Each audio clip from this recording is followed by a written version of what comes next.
Why are we insisting on the word happiness? Because we're thinking long-term here. We're thinking about a revolution in the way people think about the good life. A revolution in terms of the way people think and pursue life's ultimate currency, happiness. Hello, everyone, and welcome. Welcome to fellow journeyers from the Happiness Studies Academy. Welcome to our guests. So, just for those of you who are not familiar with what we do at the Happiness Studies Academy, every Thursday we have a live webinar where I give a very brief lecture, maybe 10 minutes or so, and then we open it up for questions. Questions from fellow journeyers, from students of the Happiness Studies Academy or alumni from the certificate program or the master's program. Today, we're doing something different. So first of all, we opened it up for the general public. And second, I'm not going to give just 10 minutes. I'm going to give a much longer lecture, somewhere around 40 minutes, I'm guessing. And the reason we're doing it is because yesterday we celebrated the International Day of Happiness. And this lecture is part of an initiative that was introduced by our very own students. So maybe I can call on Sandy from the Happiness Studies Academy Alumni and Business Club, ABC, to say a few words of introduction.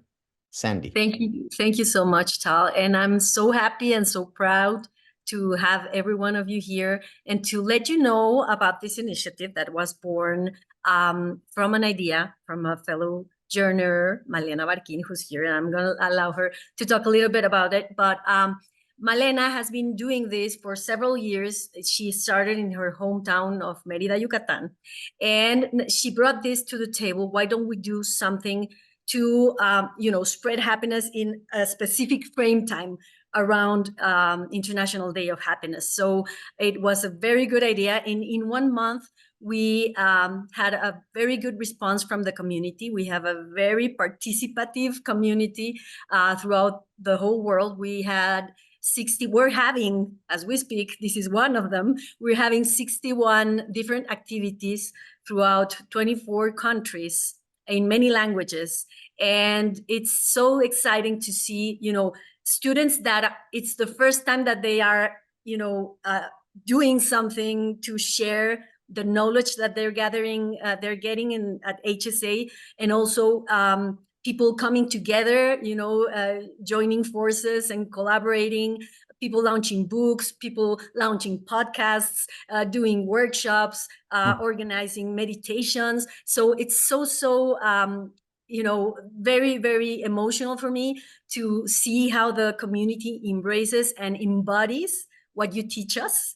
And we're very happy for that and very thankful to everyone who said yes. And let's see what we can build for next year. And I just want to give the chance for Malena to speak a little bit about this, because she's the mind behind this idea. Male. Hi, thank you so much, Sandy. Hi, everyone. I'm so happy to be here. Today is one of my joyful days, I believe. I'm Malena Barquin from Mexico. As Sandy mentioned it, I'm very excited and nervous at the same time, because this is like a dream come true. I was searching for my own happiness, and I found the path of happiness science behind like 7 years ago. And I hear about a mentor that I couldn't pronounce his name by that time, and that mentor is Tal Ben-Shahar. And I started following him as other mentors. And we started with a project here in Mérida creating 2 events in 1 day 6 years ago, and happiness is contagious. Happiness is so contagious that the next year it grew to 15 events, free for everyone, just created by volunteers. And the next year we were doing something bigger, and pandemic started, with got us crazy to everyone, but broke the walls. And I remember 2020, on the Happiness Day, I was in a free webinar where Tal was speaking, and I started to take happiness very seriously. It opened the walls. I took happiness very seriously. I started getting to know this community, and now I cannot believe that over 24 to 28 countries are doing and spreading happiness. Thank you so much, Tal, for believing, but thank you every one of the person and the people who is creating something, because people in the community are doing events, but people who are not part of the community are getting to know, and they're creating events as well, schools, organizations, workplaces, or families. So I really, really not just believe, but now I can see that we together with happiness, we can change the world. So thank you so much. Thank you. Thank you, Malena. Thank you, Sandy. You know, when we created the Happiness Studies Academy, my colleagues and I, we created it as an academic institution where we offer certificate programs. We knew that later we would offer master's degrees, which we are offering right now. In the future, we'll offer PhDs as well. So that was our direction. We did not imagine that it would take the form that it did through the initiative of the students, of the fellow journeyers. So even the ABC, the Alumni and Business Club, is an initiative of students. This event that you're participating in, all the events that are taking place, have been taking place all over the world, are all the initiative of our fellow journeyers. And as I always emphasize, and some of you, especially members of the Happiness Studies Academy, have heard me say this before, the material, the content that is part of the certificate program or the master's degree is great. That's very easy to make it great because we draw on great thinkers like Aristotle and Lao Tzu and Sonia Lubomírsky and Martin Seligman and Helen Keller and Chinua Achebe. It's easy. But that's not the most important part of the Happiness Studies Academy. The most important part is the community, are the community initiatives. This is what ultimately is making a difference in people's lives, whether it's those who initiate those initiatives or those who are receiving them. What I want to do today is share with you some of the, call it the DNA of the program, some of the ideas that the Happiness Studies Academy is built on. And I want to do it through reliance on books. So what I'm going to share with you are some books on happiness, but I'm not just going to share random books. I'm actually going to share it through the underlying philosophy or psychology of our approach to happiness. And again, for those of you who are already taking the course, the certificate program or the master's degree, a lot of it will be familiar. For those of you who are not familiar, here is an introduction. So there is a very important and impactful paradox within the field of happiness studies, a paradox that even experts on happiness don't always take into consideration. Before I continue, I'm being reminded that there is interpretation for those of you interested in Spanish, Chinese, and Vietnamese. So if you prefer to hear any of these interpretations, just go below, click on interpretation, and pick your language. This paradox, which is not spoken about enough, is ignored even by experts on happiness, by scholars in the field of positive psychology. And when we do so, we pay a very high price. So what is the paradox about? The paradox begins with our understanding of the benefits of happiness. What the research shows is that if you increase levels of happiness even by a little bit, no radical transformations here, 3–4% increase in happiness. What you also find is that creativity levels go up. You actually become more innovative. If you introduce it in your organization, your teams, your colleagues will become more creative. You introduce it in a classroom of 10-year-olds, they'll become more creative, more likely to think outside the box.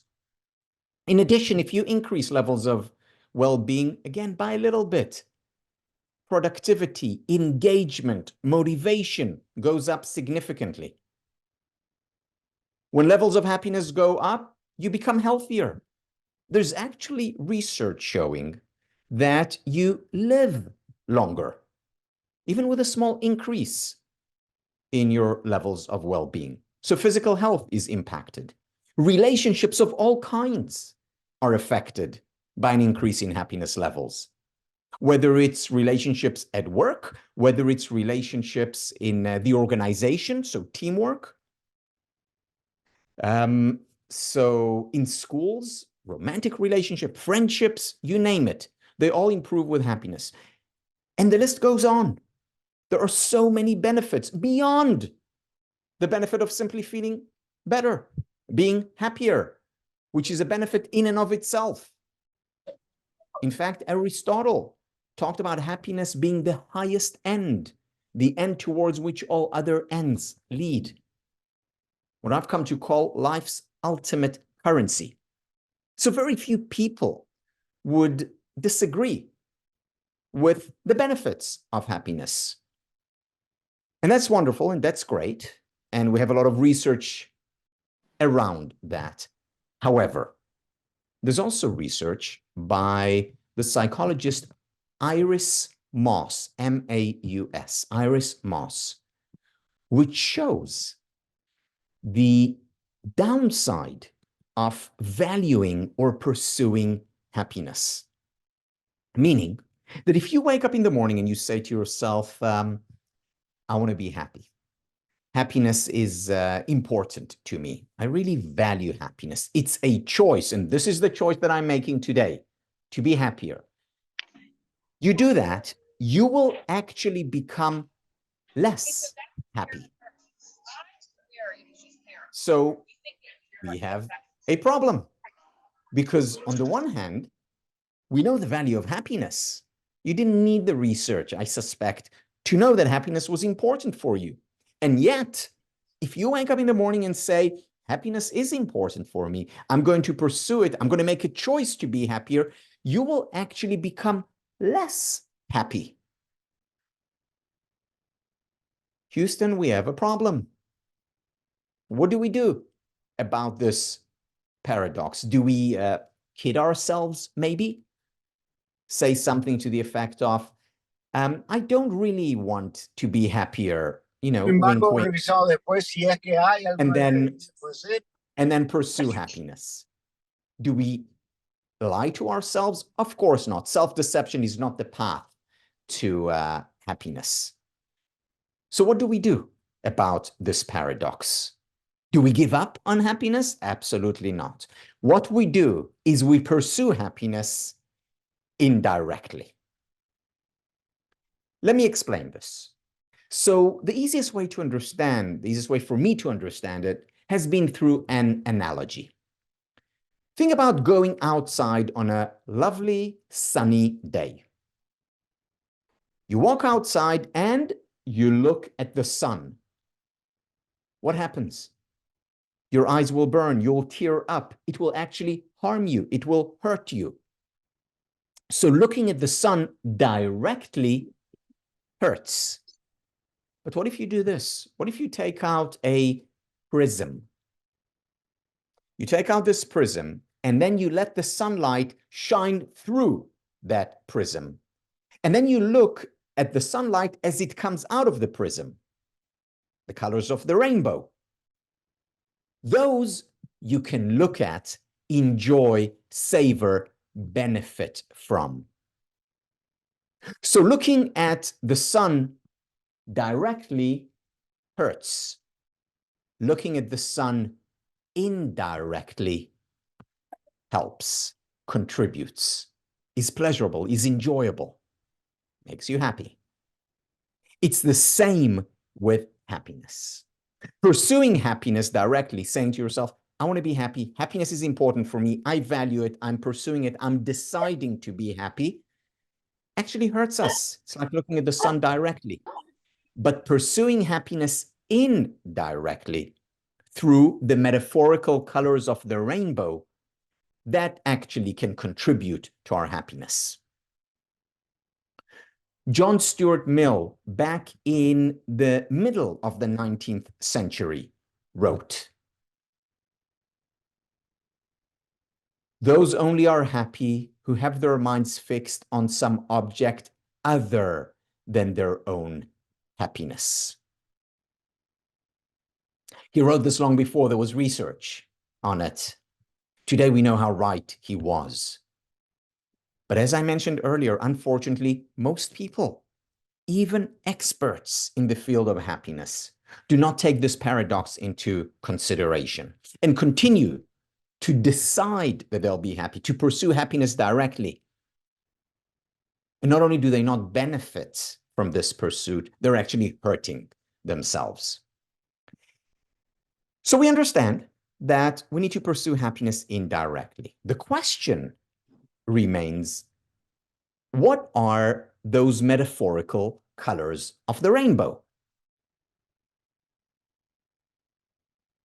And the answer, and again, here I'm drawing on a lot of research, a lot of work by scholars for thousands of years, East, West, North, and South, who discuss, introduce us to the elements of happiness. And these elements of happiness are, each one of them, a metaphorical color of the rainbow. That if we pursue it, we will actually become happier. So we begin with spiritual well-being. Spiritual well-being, we can, of course, find in religion. However, we can also find it in a sense of meaning and purpose in life. Or we can find it in being present, in being mindful, a sense of the spiritual. So if I wake up in the morning and say to myself, I want to be happy, happiness is important for me, I'll actually be less happy. That's directly pursuing happiness. But if I wake up in the morning and I say, I'm going to spend more time pursuing meaningful activities. Or if I say to myself, I'm going to spend 5 more minutes a day meditating. These are two indirect ways of pursuing happiness, and therefore my happiness levels will increase. So that's spiritual well-being. The second element, the second color of the rainbow, is physical well-being. And here we're talking about the mind-body connection. We're talking about nutrition, exercise, sleep or rest, touch. So if I wake up in the morning and say, I want to be happier, my happiness levels will go down. But if I say to myself, it is, I'm going to exercise more regularly, and you actually do that, your happiness levels will go up significantly. Or if you slightly change your diet and eat a little bit more healthfully, that will not just impact your body, that will also impact your mind, your overall well-being, or what we call whole being. So that's physical well-being. Then there is intellectual well-being. Intellectual well-being is about, for example, curiosity. People who ask more questions are indirectly pursuing happiness, not to mention success, not to mention health. There is actual research showing that people who ask questions, who are lifelong learners, are not just happier, they're not just more successful, they also live longer. Curiosity may kill the cat, it makes us humans live longer. So that's intellectual well-being. It's also about deep learning. And then another color of that metaphorical rainbow is relational well-being. Number one predictor of happiness is quality time we spend with those we care about and who care about us. Just yesterday came out the World Happiness Report. And what you find there is that the happiest countries in the world are countries that prioritize, or where the population prioritizes relationships, not the wealthiest countries in the world. You know, United States or Germany are actually quite low down because they do not prioritize, emphasize the importance of interpersonal relationships.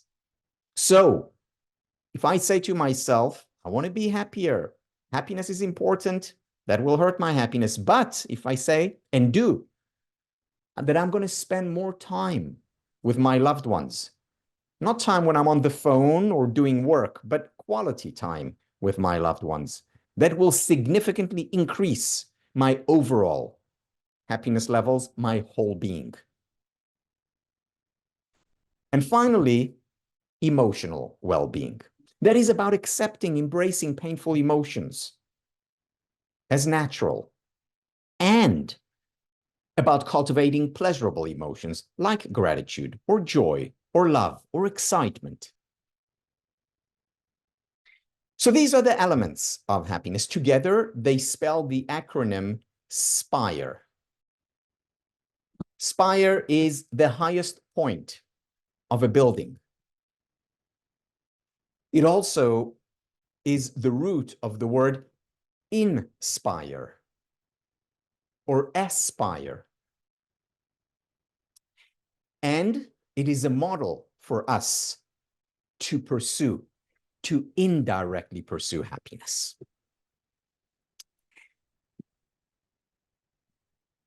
So with this in mind, I want to talk a little bit about books.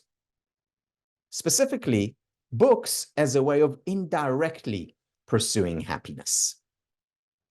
You see, today we have another paradox, another problem in our culture, this one revolving around books.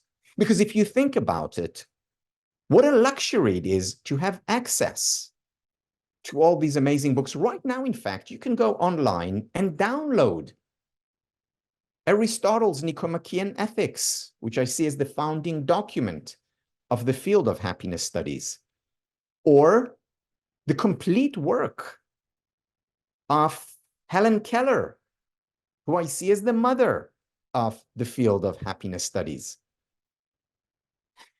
These are free. You can download Shakespeare's works, Confucius' entire works, at least the work that survived. You can buy literally millions of books. They're at your fingertips. What a luxury that we have so many books. But there is a paradox around access to all this wisdom. What's the paradox? It was captured by the French philosopher Voltaire, who wrote hundreds of years ago, "The multitude of books is making us ignorant." So rather than wise, it's making us ignorant. Why? For two reasons. One reason is that there are so many books around us, it's overwhelming. So, you know, we become like deer in the headlight, where we're overwhelmed and there is just too much, and we say, okay, what's the use? You know, it's just a drop in the ocean. Why should I bother reading this book or that book when in fact it will be 0.0001% of the books that I need to read or want to read. So it's preventing us from actually reading as much as we can or want to. But there's another reason why the multitude of books is making us ignorant. It's called FOMO, fear of missing out. You see, there are so many books out there and we want to read them. And a new book just came out on happiness, and another book just came out on dealing with stress, and another book on parenting, and this new book on the history of my country. And I want to read them all, and I do read a lot of them. But then I have to speed read them because I have no time to really relax into a book, luxuriate, find depth in a book because there's no time, because there are so many books. And when we do not engage deeply and slowly with a book and reread a book, because if I reread a book, then I won't have time for the other book that I must read because it just came out and it's so good. And we prevent ourselves from wisdom. Wisdom does not come when we speed read a book. Just like it doesn't come when we have a fleeting conversation with a friend or a colleague. Wisdom comes when we take time to reflect, to think about, to engage deeply with. So the multitude of books is making us ignorant, A, because we're overwhelmed and many of us decide just not to read. And second, because we do not slowly and deeply read and then reread. One of the recommendations that I give our students, and I'm giving to you right now, is to pick 2 books, not 1, 2 books, that for you are the go-to books. For you, they are the books that matter most. To you, they are the books that you will go back to time and time again. They could be the Bible. For many people throughout history, it has been that. It could be a book by Confucius, or maybe Plato's Republic, or maybe a book that just came out last week and you're really into it. And you're going to read it slowly, deliberately, deeply, and then you're going to reread it and go back to it, because each time we go back to a book, we understand it at a deeper level. So it doesn't have to be a particular book or 2 particular books. And it could change, because for a year, it could be these 2 books, and a year after or 5 years after, you choose 2 other books that you go back to. And it's not the only thing that I recommend reading. I do recommend reading widely and broadly. However, have at least 2 anchors. It's like a home that you go back to. And you read and reread. And you find more and more depth in it. Because when you find more and more depth in a book, you also find more and more depth in yourself and in other people. So indirectly, deeply understanding a book leads to deeply understanding other people. You're exercising those muscles. And when you deeply understand a book, you're also better able to understand a business deal that you may be engaged in. Why? Because you're exercising those deep learning muscles. And today, what we're mostly exercising are the browsing muscles, the speed reading muscles. And that has an effect on our relationships. It has an effect on our work. It has an effect on our overall happiness. So deep learning, reading and rereading, is actually an important and indirect way of pursuing happiness. And what I want to do now is very briefly go over 10 books. 1 book per idea under the SPIRE element. So for each SPIRE elements, 2 books. And you may look at these books and decide to read them.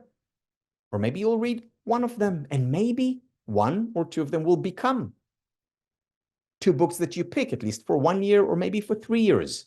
These are all great books. These are all books that I've read and reread, and some, at least, of the material that is covered in these books is part of the Certificate in Happiness Studies and, of course, of the Master's degree in Happiness Studies. And what I want to do with each book, I'm going to highlight just a sentence or a very brief paragraph that is a pearl of wisdom, a nugget that you can take from that book and apply to your life so that you can become happier. So let's begin with the two books that go under spiritual well-being. And the first element or sub-element under spiritual well-being is meaning and purpose. And here I want to specifically draw on or recommend a book that I'm sure some of you have read, and that is Viktor Frankl's Man's Search for Meaning. Viktor Frankl wrote this book, at least in his head, initially when he was a prisoner in Auschwitz, in the concentration camp in Auschwitz. He didn't know whether he would ever survive his time there, but he said that if he does, he wants to write about this idea, the sense of meaning. Viktor Frankl writes the following: "For success, like happiness, cannot be pursued. It must ensue, and it only does so as the unintended side effect of one's personal dedication to a cause greater than oneself." So what is Viktor Frankl saying here? He's essentially saying something similar to what Iris Moss is saying, to what I shared a few minutes ago about the importance of indirectly pursuing not just happiness, but also success. Now, Viktor Frankl wrote this in his head in the 1940s. The book was published in the late 40s. Today, we actually have research not just on the importance of indirectly pursuing happiness, but also on the importance of indirectly pursuing success. And what we know, for instance, in the field of organizations, is that the most successful organizations in the long term, I'm not talking about, quick successes, ups and downs, but long-term success in an organization is significantly increased, not when the organization thinks about how can we make the most money, but rather how can we be most authentic, most real vis-a-vis our purpose. So organizations that are mission-driven, that have a strong sense of purpose and meaning, they are the very organizations, the companies, that in the long term will be also the most successful. This is indirectly pursuing success, focusing on purpose rather than profits. So this is just one of the many pearls of wisdom that we find in Viktor Frankl's masterpiece. The second book that I'd like to recommend, also under spiritual well-being, focuses on mindfulness. This is a book that I read, I don't know how many years ago, when it came out, quite a few years ago. And it's called The Joy of Living. And it was such a joy reading it. And in the book, Yongey Mingyu Rinpoche writes the following: meditation is actually a very simple exercise in resting in the natural state of your present mind and allow yourself to be simply and clearly present to whatever thoughts, sensations, or emotions occur. It's simply being in the here and now. Now, Yongey Mingyur Rinpoche introduced a very important idea that we talk about a lot as part of the course, and where he says that meditation is not about maintaining focus. So, sitting for 10 minutes or 30 minutes and just focusing on the breath going in and out. Rather, meditation is about returning to focus. So if I sit and I meditate and my mind wanders, as it will, as everyone's does, sooner or later, instead of chastising myself and saying, Tal, you're not meditating, or this is not a good meditation, he says this is where you get to the essence of meditation, where you would say to yourself, oops, my mind lost its focus. I'm simply going to return it to focus, whether it's to the breath or to the yoga asana or to the flame that I'm observing. And he calls these oops moments. And he says the essence of meditation are oops moments, when you return to focus. And he equates it with our work on our muscles, where you're working the muscle. Each time when you return to focus, you're working that concentration muscle. So that's another indirect way of pursuing happiness, beautifully depicted in The Joy of Living. Now we move from the spiritual well-being to physical well-being, the P of SPIRE. And here, I want to talk about the mind-body connection. And the book that is quite literally, no pun intended, mind-boggling, is John Sarno's Healing Back Pain. This is another book that changed my life. I actually learned about it from an undergraduate student of mine from Harvard who was a world-class athlete, and he got injured, a back injury. And he said that, he went to get treated by, physiotherapists and medical doctors. And he said, no one could really help him until he read that book. And he told me the following fantastic thing, which is, I read the book and my back pain was gone. And I thought, interesting, I don't buy it. But he was a student whom I really liked and like, and I decided, yeah, okay, sure, I'll read the book. And I read it, and I was completely taken by it, and my back pain disappeared. Back pain that I had been carrying with me for years, which I always attributed to my, playing squash professionally. It disappeared. So what does John Sarno talk about in his book? He talks about the fact that most backaches, not all, but most backaches are a result of suppressed emotion.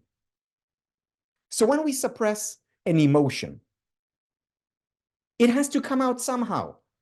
And if I don't let it out by talking about it, or shedding a tear, or writing about it, again, talking about it, or shedding a tear, or writing about it, it has to come out some other way.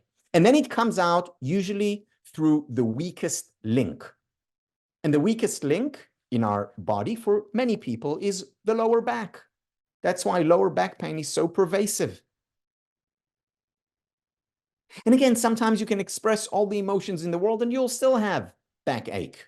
But in more cases than not, more often than not, and there's research on it around the world, more often than not, it's the expression of emotion that alleviates backache. Now that sounds to many people, as it did to me, unbelievable. And in fact, when John Sarno introduced this idea, he was not taken seriously. It was only after he published and republished research on it, and other people replicated his research, that people within the medical profession started listening to him. And again, he's not saying that all back pain is a result of mind or heart, but a lot of it is. We find it hard to believe, to accept, because especially in the West, we have been raised with the notion that mind and body are two separate entities. Oh, you have issues with your mind? Yeah, go to the psychologist. Oh, it's your body that's hurting. Go to the medical doctor. Not seeing that these two are intimately connected. And here is what John Sarno writes in his book. Franz Alexander quotes Einstein as having said that Aristotle's ideas of motion retarded the development of mechanics for 2,000 years, also in psychosomatic medicine. It would be a pity if Cartesian philosophy were to do the same thing to the study of the influence of the mind, particularly the emotions on the body. What's John Sarno saying here? He said that Aristotle introduced an idea into Western canon, which hindered, which hurt the development of mechanics for 2,000 years. And he says Descartes, Cartesian, which relates to René Descartes' idea that mind and body are separate. He said this idea, and Descartes is considered one of the fathers of Western philosophy. And he said, if we continue to believe in this idea by Descartes, then this is going to do the same to harm the progress in medicine.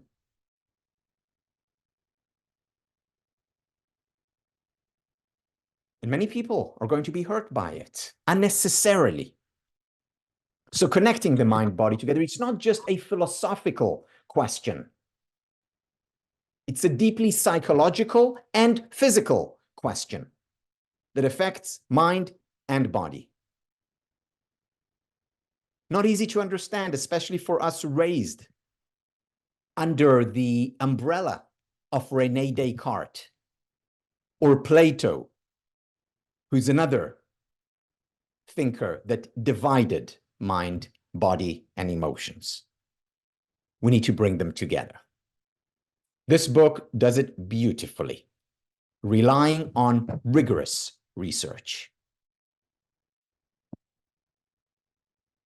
Moving on to the second sub-element of physical well-being, the NEST prescription. NEST stands for nutrition, exercise, sleep, and touch.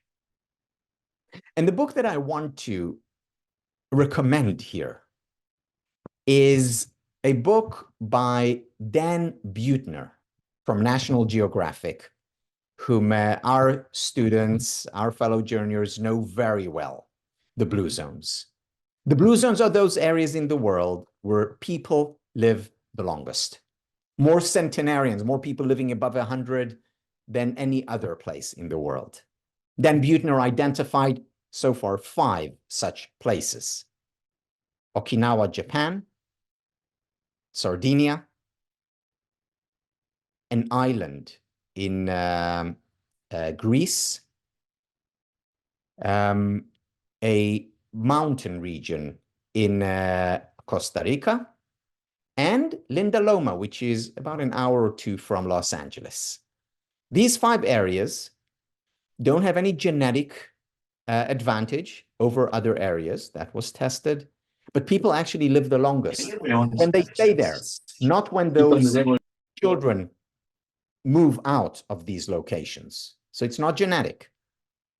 It's all lifestyle. What Dan Buettner writes is, if we adopted the right lifestyle, we could add at least 10 good years and suffer a fraction of the diseases that kill us prematurely. This could mean an extra quality decade of life. In other words, he's not just saying that we can live longer, he's saying that we can live better. So what are some of these practices? They're actually no rocket science, nothing extraordinary. For instance, it's about nutrition. Forms It's not that they all go 100% vegan. It's not that they only eat, greens all day. They eat regular food. Yes, they eat more greens, more vegetables, more fruit. They also don't just focus on the quality, but also on the quantity. For instance, one of my favorite pieces of advice comes from Okinawa. Before every meal, the Okinawans pray to their ancestors. What do they say? They say the following: give me the strength to eat until I'm 80% full. Give me the strength to eat until I'm 80% full. So not to stuff yourself, not to eat too much, not to be hungry, to eat in moderation. Exercise is part of their lives, not because they go to gyms in those places necessarily, but because they walk out a lot, because they work in the fields. They move as a way of life, and that contributes to their happiness and their longevity. They take breaks, whether it's a siesta during the day, whether it's a day or two off each week. They emphasize sleep or, in general, recovery. I want to move to intellectual well-being. Intellectual well-being, this is where we talk about curiosity. Again, curiosity may kill the cat. It does the exact opposite to humans. But I want to focus on a particular kind of curiosity, and that is curiosity through asking questions. And I want to focus even more, not just any questions, but positive questions. And here I want to draw on the amazing work by Jackie Stavros and Sherry Torres, and what they write about in their book, Conversations Worth Having, is the importance of the field of appreciative inquiry. Appreciative inquiry is about asking questions that focus on what is working. So, for example, if I'm a therapist and I work with an individual, I will not begin by asking, what's wrong with your life? But I will begin by asking, what's going well in your life? Let's learn from that. Or if I'm a couples counselor, I will begin by having a conversation about what's going well in your relationship. And what the research shows is that when we start by focusing on what is working, we accentuate, we build on the positive. In their book, they write, curiosity opens the brain and it helps connect us to our capacity to work with other people, to be creative and see possibilities where we didn't see them before. This happens especially when our focus is on the positive past. The positive past in my relationship, the positive past in my experience at work, the positive past in a course that I took. There's a great deal that we can learn by asking, by inquiring into, by exploring what worked well. And that can create a better future. So curiosity is one element of intellectual well-being. The second element, which I discussed earlier, is deep learning. And here, I want to draw on a book that I think more than any other book changed my life, because we wouldn't be talking right now. The Happiness Studies Academy wouldn't exist right now had it not been for that woman and for that book. And I think some of my fellow journeyers can guess who I'm talking about. Marva Collins was a school teacher in inner city Chicago, and in a school where students were deemed unteachable, where the only hope that teachers had for these students was to keep them in class for as long as possible so that they don't join street gangs or do drugs or commit crime. In those very neighborhoods, Marva Collins introduced her school that transformed their lives, where every single one of her students, no exception, graduated from elementary school, from high school, and went to university. When I saw what Marva Collins did through education and her approach to education, I decided that my calling, my purpose, my meaning in life was to become a teacher. And what Marva Collins believes is that every person, no exception, has the capacity for deep learning. Here is one of the things that she writes about in her book. The 5-year-olds learn to read with Aesop's fables. The older children are assigned Shakespeare, Emerson, Longfellow, Goethe, and Sophocles. Every pupil reads a book a week and follows up with an oral review and a written report. In other words, this is not browsing, quick reading. They reflect on it, they think about it, and then they reread it. And you know who are the older children that are assigned Shakespeare, Emerson, Longfellow, Goethe, and Sophocles? They're not 12th graders. They are 10-year-olds who read these books. 10-year-olds who were considered unteachable by their teachers. And I've met some of them today who are adults, and they are still reading and rereading those great works that they encountered when they were students. If our system of education can learn a little bit from Marva Collins, we'll experience a radical transformation in our schools and in our society. So that's Marva Collins. Let's move to relational well-being, the R of SPIRE. First of all, number one predictor of happiness is quality time we spend with people we care about and who care about us. Relationships really matter. And here I want to share a book that has been with me for 25 years. I was introduced to Middlemarch by my writing teacher at the very beginning of my writing career. And she said to me that I will learn a lot about writing and life by reading her. Her real name of the author is Mary Ann Evans. She changed her name, she wrote in the 19th century, to George Eliot. Why? Because it was very difficult at the time for a woman writer, scholar, to be taken seriously. So her pen name was George Eliot, Mary Ann Evans. And in Middlemarch, she writes about Dorothea. Dorothea was not an extraordinary woman in the conventional sense of the word.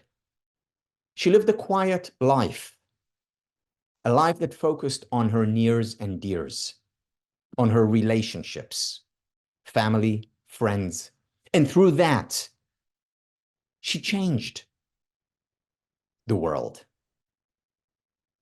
through those small acts of kindness.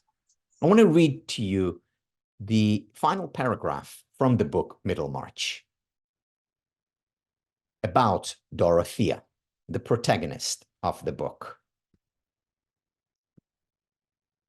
Her full nature, like that river of which Cyrus broke the strength, spent itself in channels which had no great name on the earth. But the effect of her being on those around her was incalculably diffusive. For the growing good of the world is partly dependent on unhistoric acts, and that things are not so ill with you and me as they might have been, is half owing to the number who lived faithfully a hidden life and rest in unvisited tombs. So what she's saying here is that the goodness of the world is not as a result of some grand acts, of a politician or a conqueror or a writer, author that changed the world. A lot of it is a result of those small acts of people who lived and died, and they were largely unknown when they lived and after they died. They lived a hidden life. They rest in unvisited tombs. And yet it's thanks to them that our world is functioning.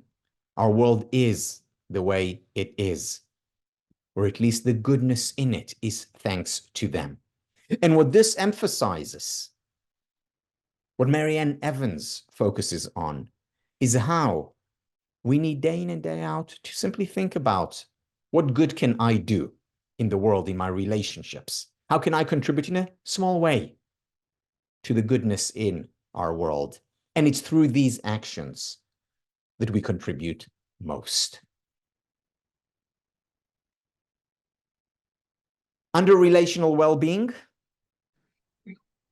I also want to talk about the ability to love oneself. Because again, whether it's in philosophy or sometimes in religion and in psychology, there's a very clear, strong distinction between self-love and love of other. Self-love is considered selfish, egotistical, inconsiderate of others. Whereas love of others is equated with selflessness. Selfless, the negation of the self. And that's considered moral, altruistic, kind. But if we look at human nature, if we look at history, if we look at political movements, and if we look at ethical movements, individual action and collective action, the healthiest action where we find the most goodness is not where self-love is ignored. I mean, even think about the golden rule. Love your neighbor as you love yourself, or do not do unto others as you would not do unto yourself. In other words, the self is the standard, the foundation is the love of self. And then you model the love of others on that. It's not about selfishness, nor is it about selflessness. Rather, it's about self-fullness. And we find this theme explored deeply in Chinua Achebe, the Nigerian writer, Things Fall Apart.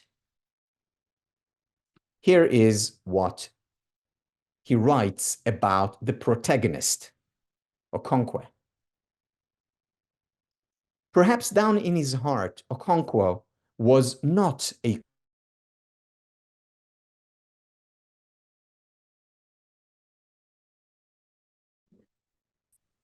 It was deeper and more intimate that the fear of evil and capricious gods and of magic, the fear of the forest and of the forces of nature, malevolent, red in tooth and claw.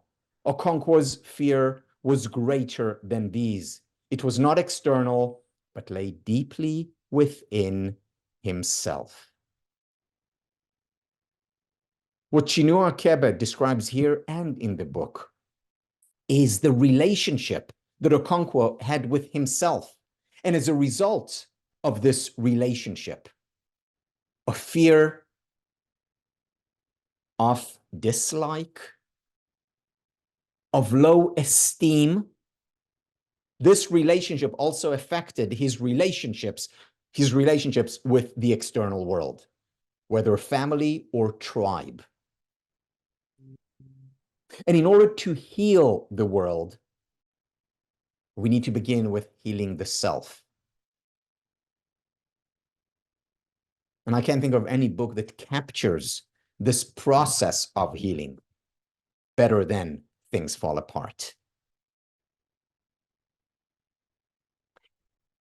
And now I want to move on to the final element of SPIRE, emotional well-being. The first element, and I talk about this a lot, is the importance of permission to be human. And this is beautifully captured in the Tao Te Ching. This is one of the books that for years and years I've been reading and rereading. Every time I read it, I find something new, something else that I can apply to my life, whether it's my personal life or professional life. And in the Tao Te Ching, Lao Tzu compares the free flow of emotions to the free flow of water.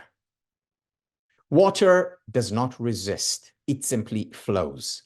And in the same way, can we reach that stage where we simply allow our emotions to flow through us with no resistance, like water, soft, gentle? And yet water is not just soft and gentle. It can also smooth the rock. It can also be the most powerful element when it flows freely. Here is one of the things that Lao Tzu writes.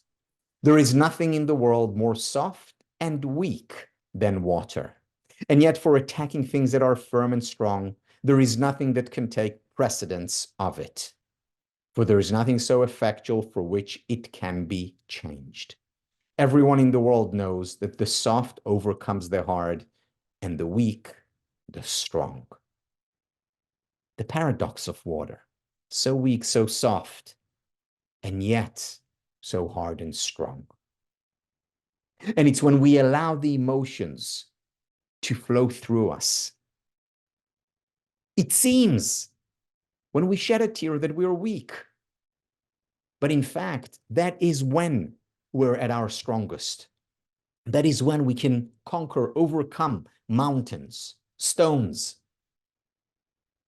by allowing the water, the emotions, to flow through us. Not block them, not fight them, not discard them or attempt to discard them. Simply accept them. This is the lesson, one of the many lessons in the Tao Te Ching. And finally, the second element of emotional well-being is, how do we interpret the world? Because you can have two people who have the exact same experience. Say they both came third in a competition where they hoped to win. One will look at it as a disaster. A second will look at it as an opportunity to learn. We can have two people, one with a lot of money, the other with very little. The first one experiences their life as poor, impoverished, whereas the other as rich. The one ungrateful, the other grateful. So it's the interpretation of the world that matters, usually, not in extreme cases of dire poverty or living under war or being oppressed. But in most cases, it's our interpretation of the world that matters a lot more than the external world. In other words, the subjective matters more than the objective. A book that captures this is by Karen Rivich and Andrew Chate, who talk about the following. The foundation of the 7 skills of resilience is built on the simple realization that our behaviors are triggered not by events themselves, but by how we interpret those events. And those 7 skills are simple, accessible. And this in general is what I love about these books. It's not rocket science. If you read them and reread them, you'll get it. You'll derive benefit from them.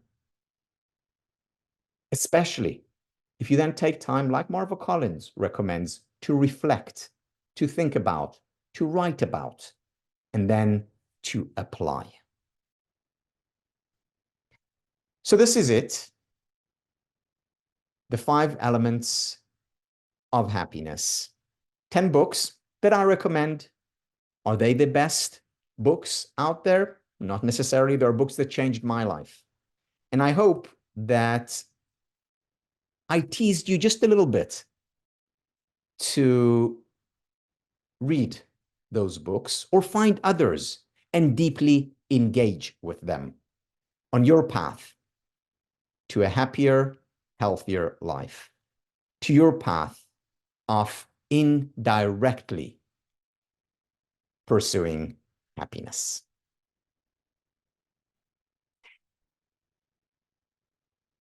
Thank you for listening.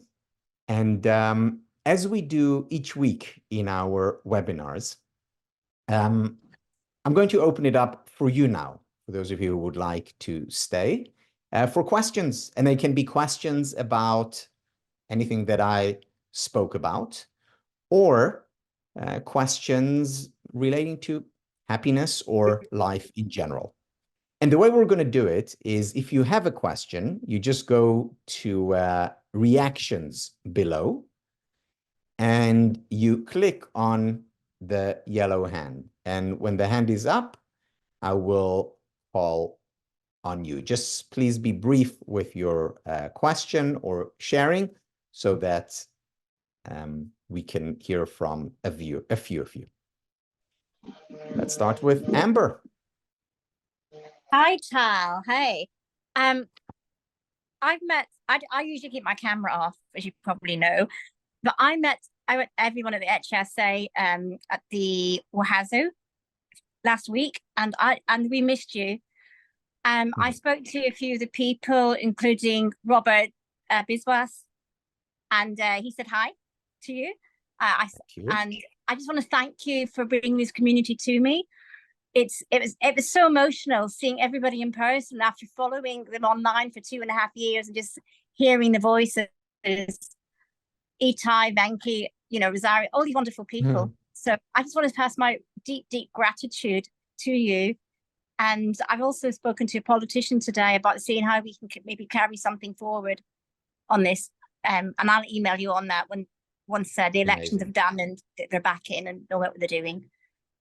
Because we're talking about reading. The lady who's going for politician, she's in the safe seat, and her father is a famous author here, Giles Brandreth, who you may have heard of. But she's trying to get a lot of reading done for children.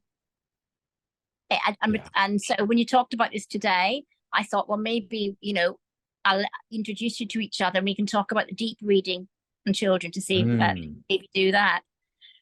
Thank you. Thank you, Amber. I'm just so grateful for everything, and I hope to see you sometime. I hope so too. And Amber, you just reinforced what I strongly, deeply believe, and what I talked about. The most important part of the Happiness Studies Academy, of the certificate or MA process, is the community. We do have an amazing community. I know that I've attained a great deal of comfort from being part of that community. It was Francis Bacon, the British philosopher, who said 400 years ago or so, friendship doubles joy and cuts grief in half. Friendship doubles joy and cuts grief in half. And that's what a supportive community does, even more so. And yes, you're absolutely right. I wish we could bring some of these ideas to schools. I mean, I find it quite unbelievable, given the research that we have today on the benefits of happiness, that happiness studies is not a part of any school curriculum. Is it any less important than mathematics or history? Not belittling the importance of mathematics and history, but simply asking, isn't the study of happiness important, especially given the fact that, as I mentioned at the beginning, you increase levels of happiness, you actually do better in mathematics. You'll do better in history. And you will enjoy happier, healthier relationships and life as a whole. Thank you, Amber. So I'm going to call on, is it Dua? Am I pronouncing this correctly? Yes, that's Dua correct. Dua. Yes. Hi. Hi. I first would like, sorry, my English maybe is not very good. It's not my mother tongue. So I just would like first to thank you for this content. It's really, really interesting and nice. And I learned a lot of things, took a lot of notes. So thanks a lot for sharing your knowledge with us. And I have maybe 3 questions.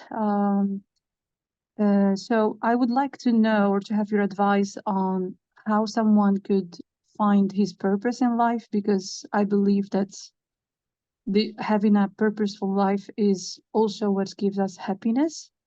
And second thing is, you spoke about the importance of relationships, and I would like to know, because one of the most important decisions in our lives is the choice of a partner. So what would be for you, or from the books you might have read, the elements that we need to find in a partner, without being overly demanding or not demanding? And the third question is, which model or which advices do you give to raise children? So those are my 3 questions. I hope you can answer So, whatever suits you, but yeah, I was Do thanks. I think we'll have to continue till at least midnight tonight to get through these questions. No, I will touch on each one very briefly. Thank you. So when it comes to a sense of purpose, the best advice that I can give you actually comes from the book or the approach that Stavros and Taurus, you remember the 2 authors of Conversations Worth Having? Yeah. And that is asking questions about past experiences. So a simple question such as, when did I experience a deep sense of meaning in my life? Was it in math class in elementary school? And if so, why? What was it about that was meaningful? Was it something about the teacher? Was it something about the content? Or something that I experienced yesterday? Why was I connected to it? Why was it meaningful to me? And it's through our positive past experiences that we can learn about our future potential. So start by asking about positive past, and from that learn about future. Why? Because if I just ask, what's my purpose? What am I meant to do? That can often be detached positivity. But when I connect it to something that I actually experienced, that is grounded positivity. So that's very briefly about purpose. Explore the past to identify the future. Sometimes you'll find an answer, sometimes not, but continue to reflect. In terms of a partner, what's the most important thing? Look, it's the most important thing differs for different people. I'll tell you what's the most important thing for me, and I think it's the thing that best predicts success of long-term relationships. And that is a partner who is nice. Now, that may sound bland. What do you mean nice? That's such a low bar. So now, of course, I think it's important that you're attracted to your partner. I think it's important that you have interesting conversations with your partner. But the most important thing is that they're nice. Now, being nice doesn't mean that you'll never have an argument. I hope you'll have arguments because you grow through arguments. It doesn't mean that they will not have times, or that you will not have times when you're unkind, because sometimes we're unkind in a relationship, certainly in long-term committed relationships. And yet, it's people who are nice, who have good intentions, who are generous, who are kind, who have hit on the most important element, to my mind, of a long-term, successful, committed relationship. There's a lovely book that I also recommend called The Power of Nice. And the power of nice, one of the things that they say there is that nice is the most powerful four-letter word that they know about it, that they know about. The Power of Nice. Here I'm bringing this up. It's written by Linda Kaplan Thaler and Robin Koval. The Power of Nice. And finally, how do you raise children? Okay, that's a question that we address a lot, of course, in our course. Very briefly, just one thing. Lead by example. Follow Gandhi's approach of being the change that you want to see in the world. Be the change that you want to see in the world. You want your children to be readers? Read yourself. You want your children to be nice, kind? Be nice and kind. Because ultimately children, people in general, children in particular, ultimately do what we do, much more so than what we say. Thank you. Let's move on to Yi Hong. You have your hand up.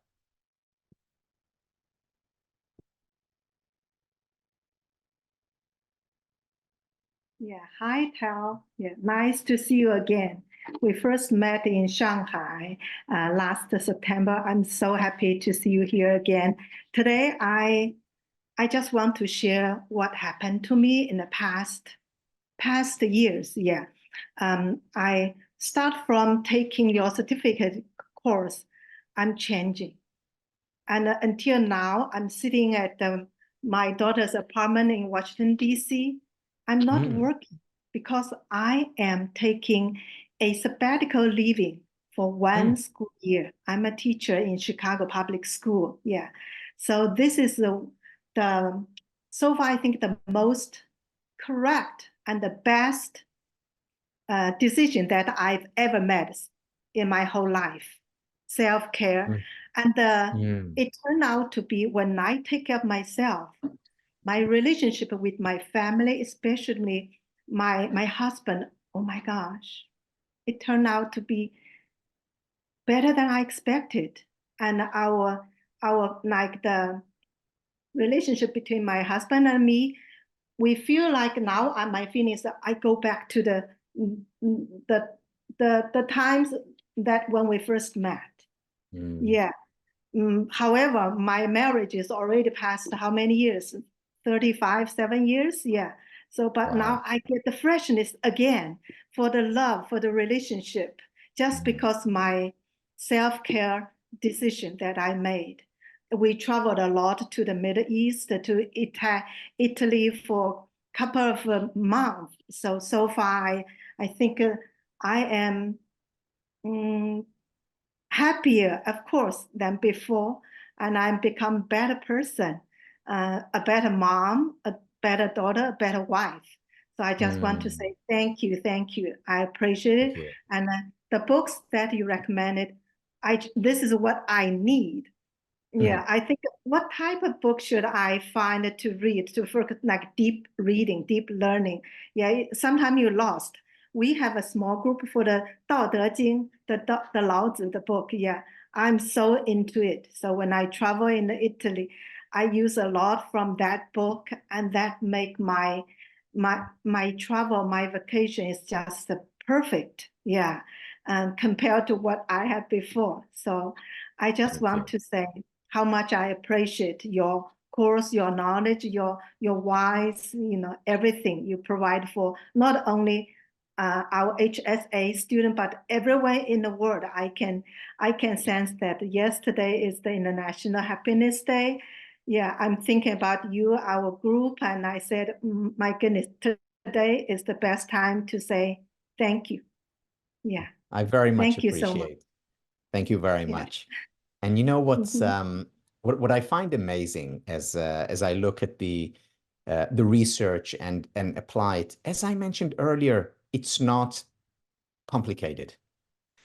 we know the importance of taking time off. We talk about the importance of self-care. We know how important exercise is, or finding, meaning, or being nice. We know these things, but sometimes we need a reminder. And the reminder can come in different shapes and forms. One of the shapes and forms that it comes in is, of course, books. And if you read and reread a book, and then you have it next to you, next to your bed or in your office, just having it there, in and of itself, provides a reminder, a reinforcement. So right here on my wall, I'm looking at a picture of Marva Collins. And I remember every time I look there about the importance of the Marva Collins way. And, I have a picture of another teacher I had, Philip Stone, and here I have of Ellen Langer. And these are all reminders through their lives and through their books of the way I want to live my life. And again, taking time off, exercising, being kind and generous. These are all things that we understand, but much more important than understanding is applying. So thank you for sharing how you are applying one of the ideas. Thank you. Is it Sham or Sham? S-H-A-M, Nas? Hi, Shamayel. Hi. Shamayel. Yes, Hi. I'm from Dubai. It's actually midnight now. Oh, wow. But Sleep is important for happiness, Shamayel. exactly, it is. It is indeed. But I wanted to attend the Thank class you. so that I can get the gist of it, what exactly it is. Very informative, I must say. Just wanted to ask, do we have to, if we apply for the course, do we have to read a lot of books? It's a good question. So no, the short answer is no. For the certificate program. For the master's program, of course, it's a whole different ballgame. A master's program, you'll have a lot of reading. But when I say a lot of reading, because I value slow, deep reading so much, when you compare the amount of reading, the objective amount of reading, in other words, the number of pages, it's actually very little compared to other programs. Why? Because I want our students to read and reread, to read and reflect, to read and apply. Sure. Because that's how you gain wisdom. Mm-hmm. Not from, if you read the Bible or the Quran and you just, browse through it, you won't get much wisdom from it. But if you read it and reread it and then, read it to someone else and go over it again, that's when you really learn from it. So that's for the master's degree. Low volume of reading, which we read closely. For the certificate program, there's much more flexibility because there is not the constraint of an academic university degree where we actually have to assign readings. So what I provide is a lot of options for reading, and then you can do nothing, or you'll have enough material, I promise you, reading for the rest of your life. Basically, Okay. you use. No, I'm interested in actually the master's degree. That's why the Yes. reason I asked, because I work and I travel extensively as well. Mm. So that's the reason I asked that, does Yeah, it require? so good. So most of our students in the master's degree are not full-time students. So they all have, jobs, day jobs. Some of our students are taking a sabbatical and they're taking the master's, but the overwhelming majority are working and they're managing. It's they're not struggling in terms of time. That's why, by the way, we spread it over 2 years rather than have an intensive year program so that they can continue to do whatever it is that they're doing. And the degree, we are going to get it over there, or we're going to get it online because the course is online, right? Yeah. So we have our first cohort graduating on May 1st, and about half of our graduates, I believe, are going to come to New Jersey for the graduation. But half are going to be, who are from other countries are some of them are not flying in, and they're going to receive it in the mail. No, that's great. Actually, I would like to visit I would like to come and I meet you in recommend. person. And no, thank you very much. It was quite informative, and really, you. really looking forward to the course. Thank you very much for the insight and what you've been doing. Kudos to you. Thank you very much. Much appreciated. Thank you. Thank you. So we don't have that much time, unfortunately. So I'm going to take just two more. Is it Alicia or Alicia? Yeah, it's Alicia. Yes. Alicia, hi. Hi, I just joined the certificate program. It's fantastic. Welcome. And I also plan to go to New Jersey on May because I live in DC area too. So I've been teaching parenting workshop. So my original goal is that to put that together with my. You're muted. Alicia, you're muted, sorry. Yeah, So your goal is to put together. Put together in my parenting workshop. But I do have a very big surprise. My son is 15 years old, Alex. We have very good relationship, and now he's in spring break. So every day when I drive him to the golf course, because he play golf every day, getting to the varsity. So I share what I learn every day with him. Wow, it's amazing. Of course, I have to translate into the same example that he can understand. For example, I just learned 4.3 yesterday. You talk about the job, career, and the calling. So I use the example about a student and teacher and everything. I think he get it. I feel very happy, the teenager, right? Sometimes they don't like you're giving lectures, but I share, I said, what I learned today.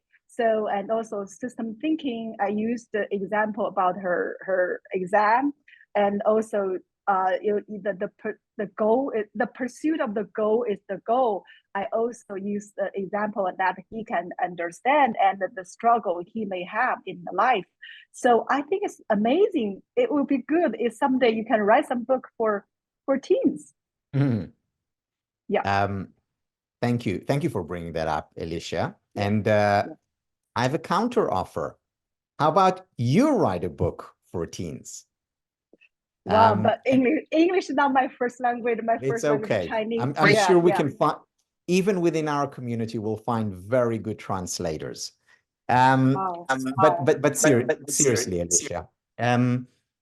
First of all, many of our students have actually written books as part of the course, meaning they took part of the course, they learned something interesting, and then they delved deeper into it because they were interested in it, and then they ended up writing books. In fact, another initiative of the ABC, the Alumni Business Club, is a book writing club where fellow journeyers support one another in writing their books. And even this past week, some of the events that they held was book launches events.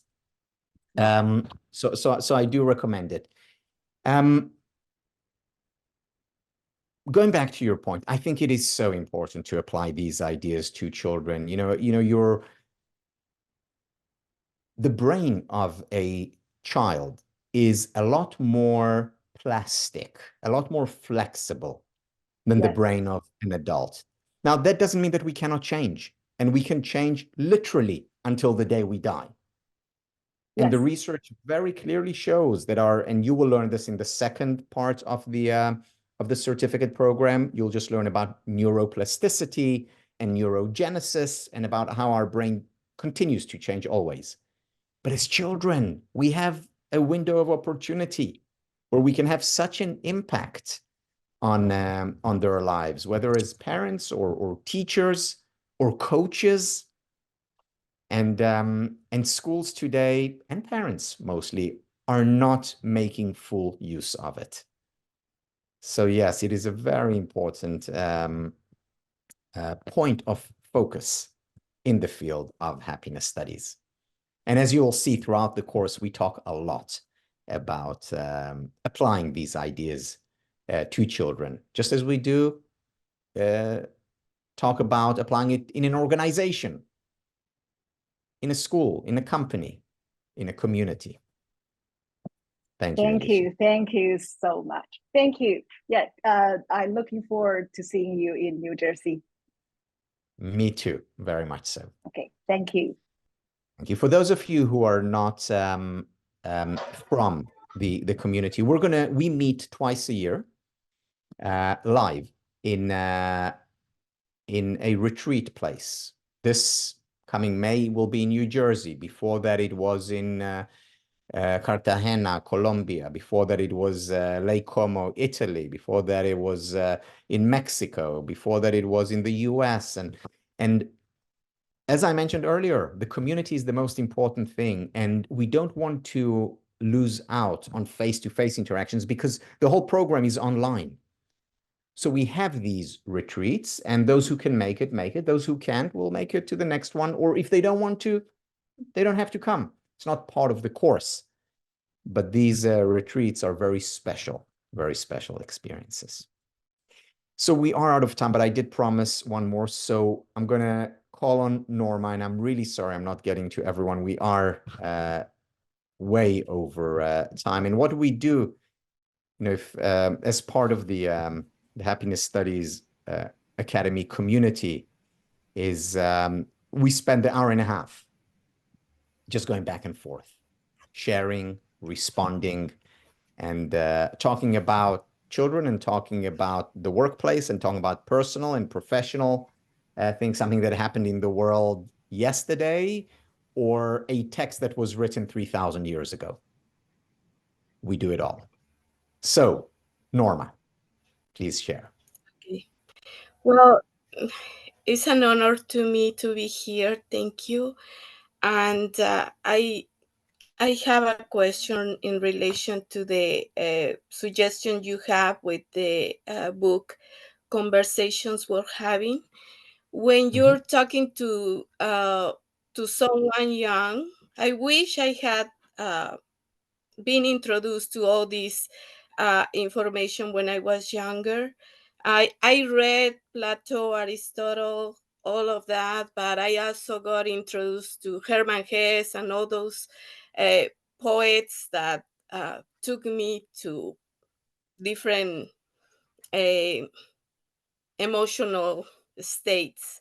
But anyways, what do you tell someone who is young, like a young adult, who is fixated in the not the positive past, but the parts that are not good? So it's important for me because I'm going through that, and mainly that's the reason why I joined the certificate program. And I am also a special education teacher here in California, and I would like to have more information.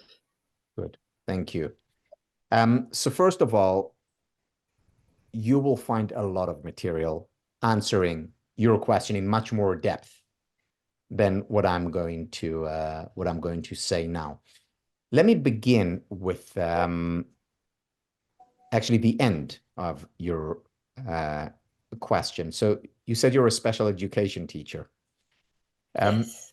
One of the biggest breakthroughs in the field of special education over the past, decade, almost 2 decades, has been the strength-based approach.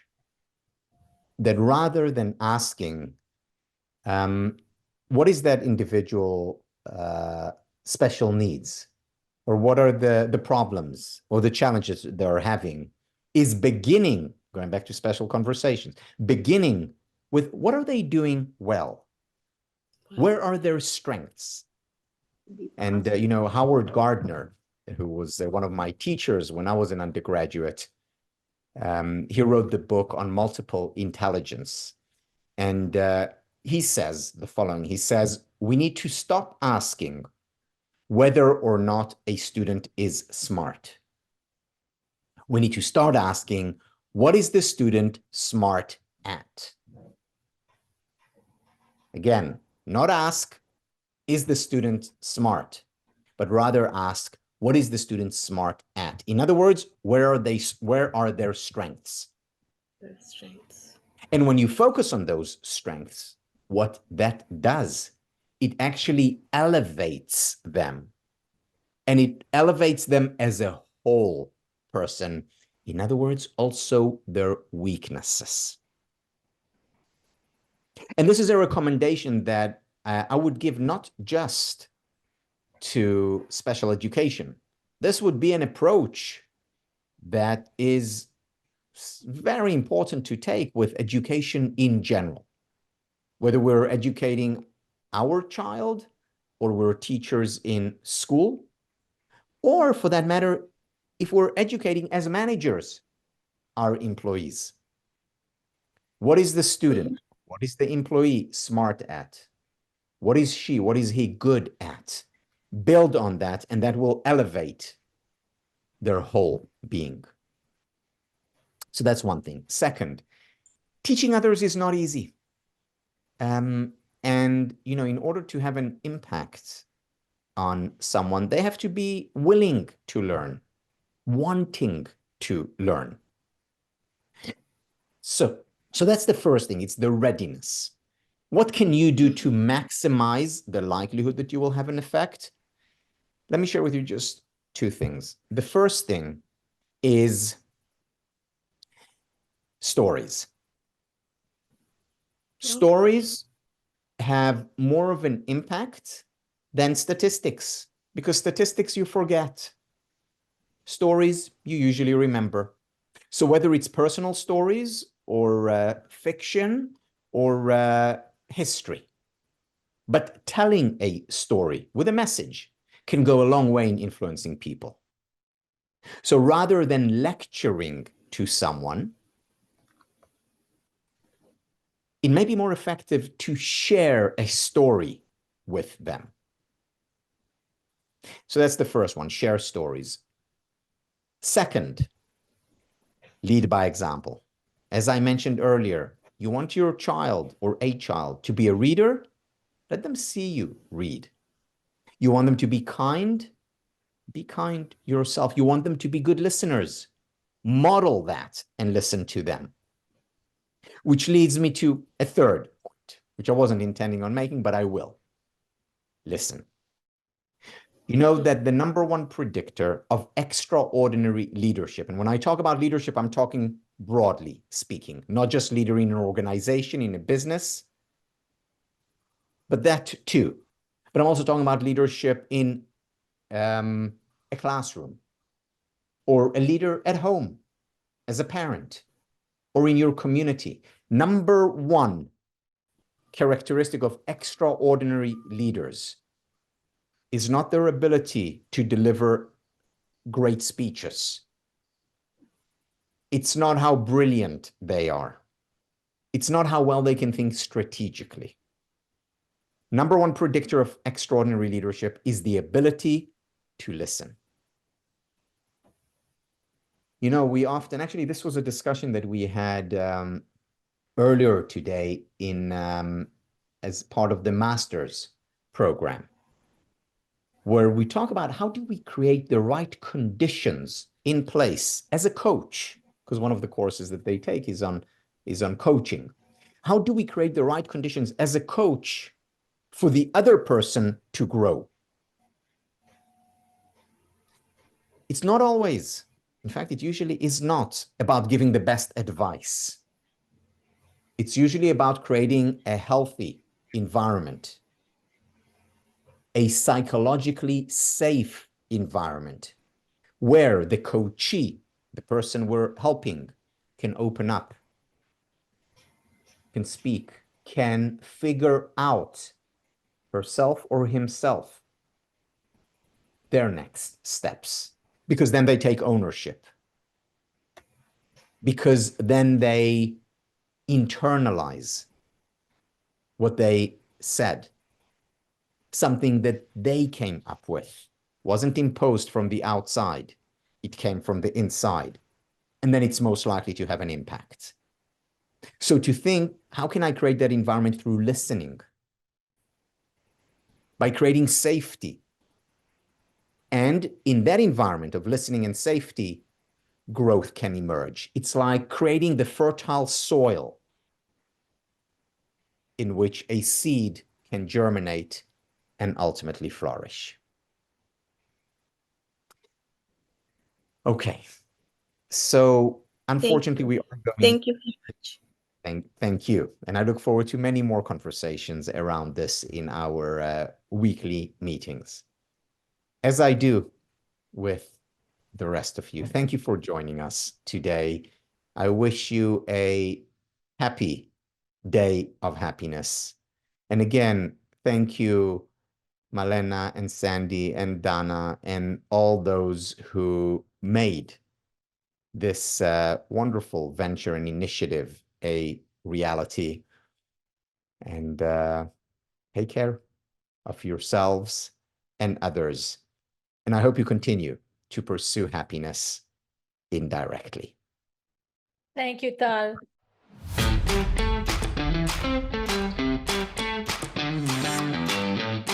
Coming to an HSA retreat is absolutely amazing. To me, the word that comes to mind the most is connection. So the retreat has been great. We're really connecting, having lunch with people, just the conversations we're having. I actually have found a mentee that I'm going to be working with. I now have a whole bunch of new friends. It's just great. I can't wait for the next one.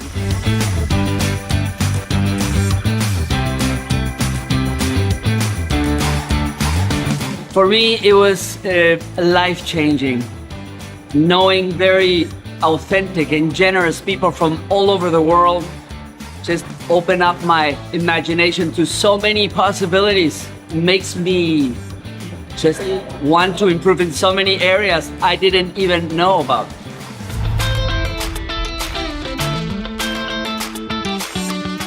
It's just a wonderful experience. It's an experience that I would recommend to anybody. This is my third retreat, and definitely I will be next year in the next retreat, wherever it is.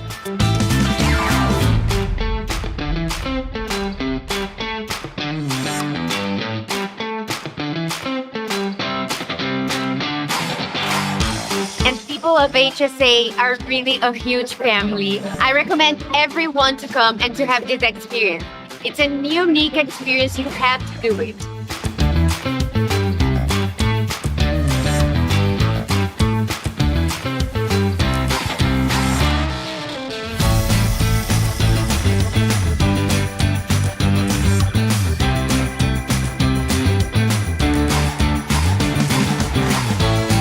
There's so much packed into like 3 days. Yeah. And there's still more to come.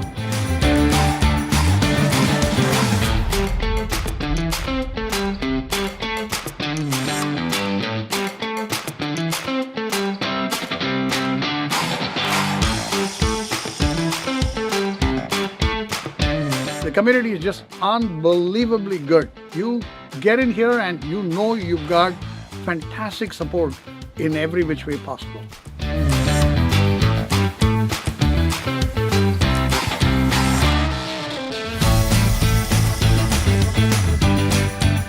Didn't expect such a level of preparation, and it is just mind-blowing. You know, they treating us like princesses and princes, or like I'm coming for the best date of my life.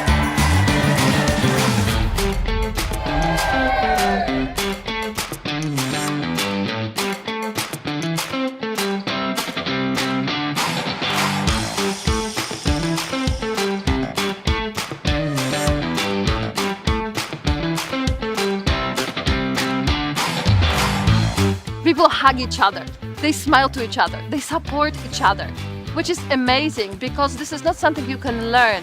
Such a passion towards other people can only come if you have the happiness in your heart. and that you care for other people. And the HSA community is the community of people who care for others.